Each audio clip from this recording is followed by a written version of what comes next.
এরপর ওরু গিয়ে গাড়িতে উঠে বসে। হাসান কিছুক্ষণ পর রেডি হয়ে গিয়ে ড্রাইভিং করতে শুরু করে। ড্রাইভিং করে কিছুক্ষণ পর কলেজের ভিতরে এসে পড়ে। ওরু গাড়ি থেকে নামা মাত্র একটা ছেলে এসে ওরুকে জড়িয়ে ধরলো। তখন ওরু বলে উঠলো আই লাভ ইউ আলামিন। আলামিন তখন বলে উঠলো আই লাভ ইউ টু আমার জান ওরু। তখনই ওরু বলে উঠলো এই কদিন তোমাকে আমি অনেক মিস করছি, কলেজে আসতে পারি নাই বলে। আলামিন তখন বলে উঠলো আমিও তোমাকে অনেক মিস করছি এই কদিন দেখতে না পেয়ে, জানো তুমি কতটা কষ্ট হয়েছে। তখন হাসান বলে উঠলো আপু আপু একটু শোনেন, আমি কি যেতে পারি এখন, নাকি এখনো আমি এখানে থাকবো, কোনটা করবো আপু। তখনই ওরু ঠাস ঠাস করে দুইটা হাসানের গালে চড় মেরে দেয়। এই ছোট লোকের বাচ্চা, তোরে আমি বলছি না আমারে কখনো আপু বা আপা বলে ডাকবি না, আমাকে সবসময় ম্যাডাম বলে ডাকবি। হাসান তখন বলে উঠলো আচ্ছা ম্যাডাম আমার ভুল হয়েছে, আমাকে মাফ করে দেন, আর কোনোদিন বলবো না আমি আপনাকে আপু। হাসান বললো আচ্ছা ম্যাডাম আমি আপনাকে এবার একটা কথা বলতে পারি।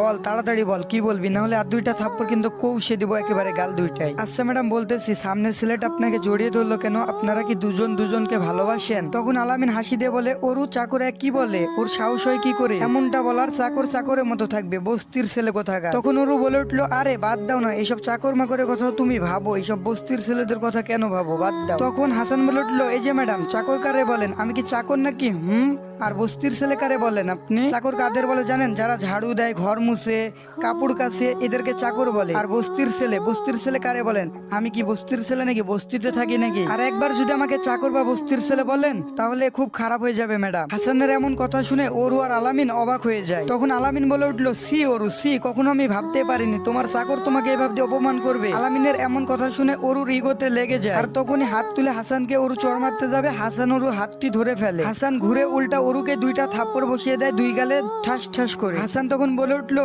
তোর অনেক ইগো তাই না, তোরে কিছু বললে তুই থাপ্পড় দিয়ে দিস, এখন দেখ তো থাপ্পড় খাইতে কেমন লাগে। থাপ্পড় খাইতে এখন অনেক ভালো লাগতেছে তাই না, অনেক শান্তি লাগতেছে। এমন জোরে দুইটা থাপ্পড় দিয়েছে যে ওরু মাটিতে গিয়ে একেবারে লুটে পড়েছে। ওরু ঠোঁট ফেটে গিয়ে রক্ত পড়তেছে মাটিতে ঝপঝপ করে। এই থাপ্পড় খেয়ে আলামিন আর ওরু দুজনে একেবারে আশ্চর্য হয়ে যায়। হাসানের এমন রাগী মুখটা দেখে ওরু আর আলামিন একেবারে আশ্চর্য হয়ে যায়। তখন ওরু মাটি থেকে উঠে দাঁড়ালো, বলল তোর এত বড় সাহস, তুই আমাকে চড় মারলি, চল এখন বাসায় চল আমার সাথে, চল তোকে আজকে একটা মজা দেখানো হবে। হাসানের হাত ধরে টানতে টানতে নিয়ে গিয়ে গাড়িতে বসায়, তারপরে দুজনে বাসায় পৌঁছে যায়। বাসায় এসে ওরু বাসার ভিতরে ঢুকেই চিল্লাচিল্লি করতে শুরু করে দেয়। ওরু মা এসে দেখে ওরু চিল্লাইতেছে, তখন বলে কি হয়েছে তোর এত চিল্লাচিল্লি করতেছিস কেন। তখন ওরু বলল মা এই কুত্তার বাচ্চা চাকরের বাচ্চা কলেজে আমাকে সবার সামনে চড় মেরেছে। ওরুর মা বলে উঠলো হাসান এইসব কি শুনতেছি, হ্যাঁ সত্যি তুমি ওকে থাপ্পড় মারছো। হ্যাঁ আন্টি আপনার মেয়ে আগে আমাকে থাপ্পড় মারছে, তারপরে ওকে আমি থাপ্পড় মারছি। ওরুর মা তখন ওরুকে বলে উঠলো তুই ওকে কেন থাপ্পড় দিয়েছিস আগে ওইটা বল। ওরু বলে উঠলো ও আমাদের বাসার চাকর তাই ওকে থাপ্পড় দিয়েছি। তখন ওরুর মা রেগে গিয়ে চোখ লাল করে বলল কে বলছে ও আমাদের বাসার চাকর, তোকে আমি কখনো বলছি, হ্যাঁ তুমি বলাতে না বলাতে কি আসে যায় মা, আমি ওকে চাকর মনে করি, ও একটা চাকর। ওরুর মা হাসানকে বলে উঠে হাসান ওরুকে তুমি কি বলেছিলে বলো দেখি একটু শুনি। আসলে হয়েছে কি আন্টি, আমি আপনার মেয়েকে যখন কলেজে নিয়ে যাই আপনার মেয়ে গাড়ি থেকে নামা মাত্রই একটা ছেলে এসে জড়িয়ে ধরে আরো কত কি বলে জানেন আন্টি। আমি আপাকে বলে উঠি আপনারা দুজনকে ভালোবাসেন, এটা কি বলা আমার ভুল হয়েছে।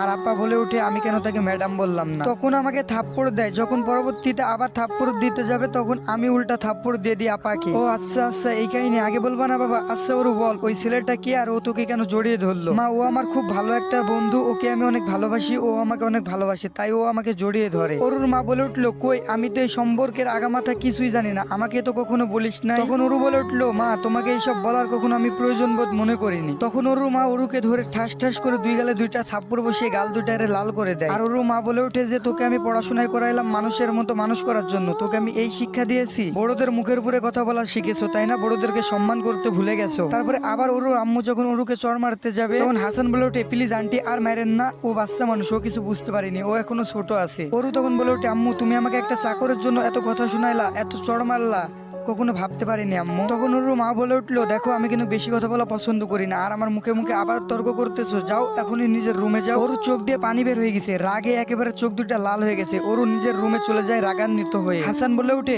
আন্টি ওনাকে শুধু শুধু মারলেন কেন, ওনার এখনো বোঝার বয়স হয়নি। আরে পাগল, ওরে যদি এখন শাসন না করি তাহলে পরে মাথায় চড়ে বসবে, আরো খারাপ হয়ে যাবে। তখন হাসানকে ওর আম্মু বলে উঠে আচ্ছা বাবা তুমি কি পর্যন্ত পড়ালেখা করছো সত্যি বলো তো। তখন হাসান বলে উঠলো আন্টি আমি ইন্টার ফার্স্ট ইয়ার পর্যন্ত পড়ালেখা করছি, তারপরে আর পড়ালেখা করা হয়ে ওঠেনি। তখন অরুর আম্মু একেবারে অবাক হয়ে যায়, হাসানের দিকে তাকিয়ে থাকে। তারপরে কিছুক্ষণ পরে বলে ওঠে, কি বলো বাবা, তুমি ইন্টার পর্যন্ত পড়ালেখা করছো, আর তুমি না বললা যে তোমার বাবা মা কেউ নাই, তুমি রাস্তায় মানুষ হয়েছো?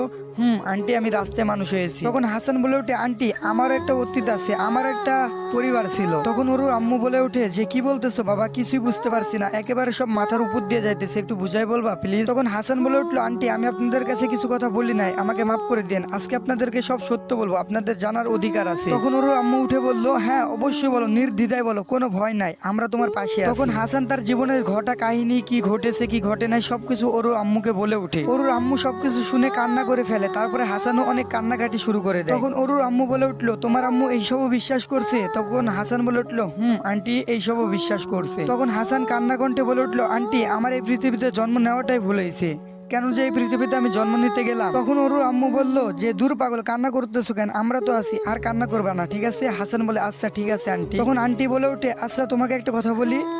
আন্টি বলে, আমি চাই তুমি ওর সাথে পড়াশোনা করো, অনুমতি হয় না, মানুষ খারাপ বলবে। তখন ওর আম্মু বলল, মানুষের কথা শুনলে হবে নাকি, হ্যাঁ মানুষ তো অনেক কিছুই বলে। তখন হাসান বলে উঠল, আচ্ছা আন্টি আপনি যেটা ভালো মনে করেন ওইটাই হবে। তো এখান থেকে শুরু হয় আরেকটা কাহিনী।